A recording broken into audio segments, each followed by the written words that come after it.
Now let's look at Ascendas. Again, you can see I actually go through the same process. Like I said, hopefully you also remember this process. Next time, these are the things you may actually want to pay attention to. So Ascendas, the portfolio is slightly different. If I'm not wrong, they have more than 200 over properties. I can't remember the numbers. I forgot to take down. So basically, their game is very different. Mapletree Commercial Trust only have 5 properties. They are 200 over, which is better. No point arguing. End of the day, I may end up owning the 2 of the REITs. Okay. And as you can see here, they are in different geographies: Singapore, Australia, UK, and United States. And of course, they are more of industrial type of properties. Okay, as you can see, industrial activities, research, life science, IT, engineering, like manufacturing, logistic, telco, so on and so forth. So this is the portfolio of Ascendas. So down here is whether you like or don't like. It's very hard to say whether, okay, this portfolio, is it better than Mapletree or which is better. It's more of, okay, at this level, it's sort of whether I like the property or I don't like. So as long as I like, okay, clear. Okay. Okay, good. I actually have this. They actually shows the allocation of where the properties. So as you can see, most of the properties are actually still in Singapore. I just want to highlight one point here. So Ascendas is also slowly going into data centers. So it seems like everyone is actually in the game right now, not only Keppel DC. So I know there are some data center fans here. So Keppel DC is obviously data center. There is another pure data center with digital core. Okay. Mapletree Industrial Trust, for your information, is also slowly getting into data center. So in fact, their percentage holding is definitely much more. I believe it's about 20+%. Of course, y'all can go and check. So Mapletree Industry is also in data center, and Ascendas, as you can see here, is also going into data center. So this is the property portfolio for Ascendas. Occupancy, again, is the number that I like to see. If you look at the total, 93.2%. So this is definitely above the requirement I've set. Now, there is something I don't really like about Ascendas, which is the land tenure. Land tenure. So take a close look.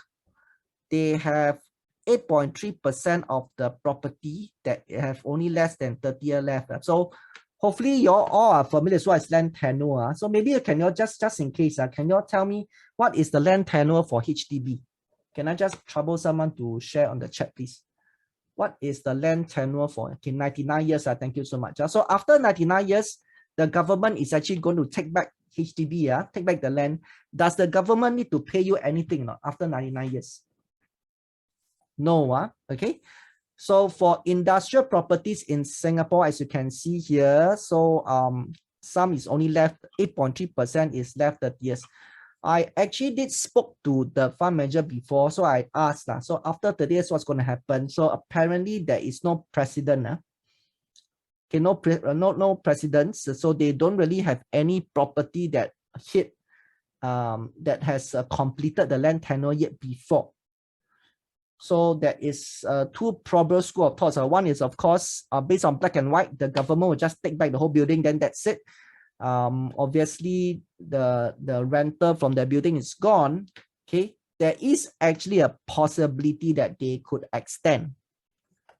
This is as per what the fund manager say. But then, of course, there's no precedence. It has not happened before, so we don't know. Okay. To be very safe, you may actually want to take it that 30 years later, okay, let's screw up properties. 30 years later, it's going to be gone. And now, and the most scary part here is this, 50% will be gone in, we'll have only less than 50 years left.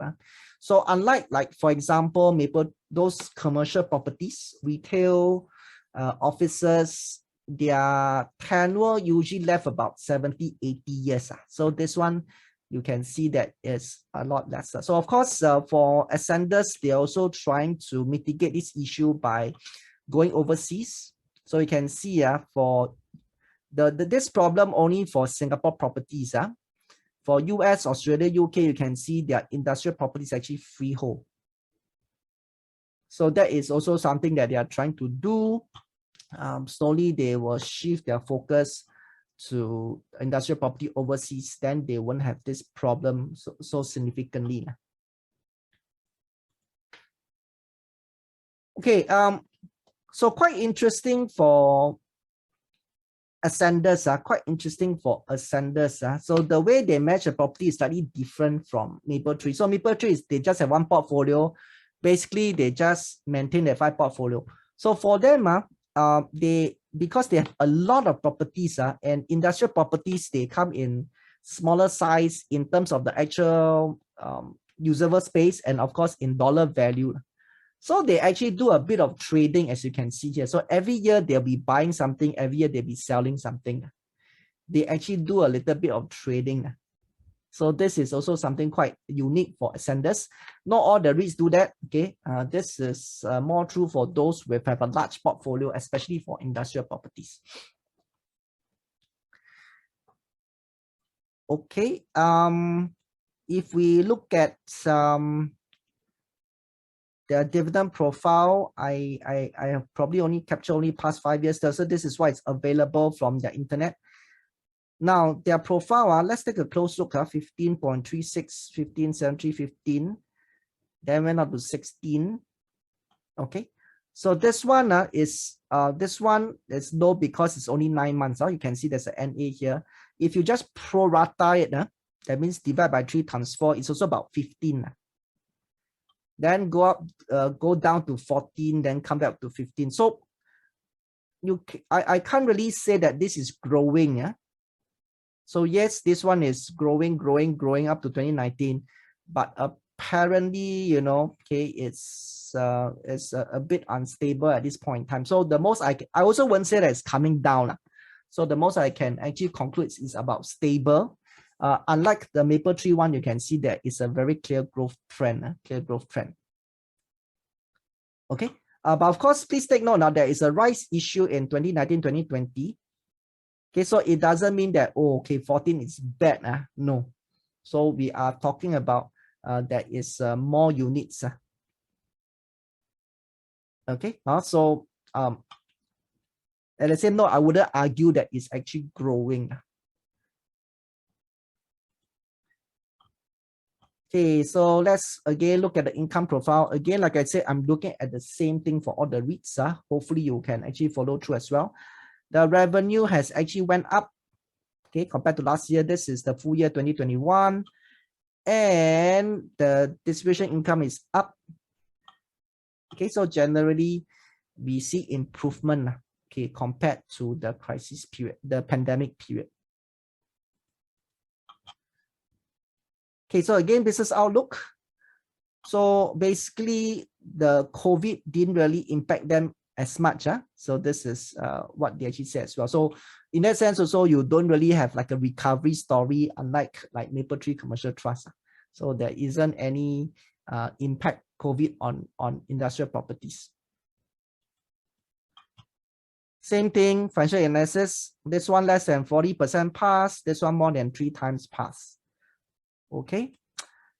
Okay, also quite the same. Is very well spread out. You don't have a particular year that's very significant, more than 35%, something that I like. And pricing.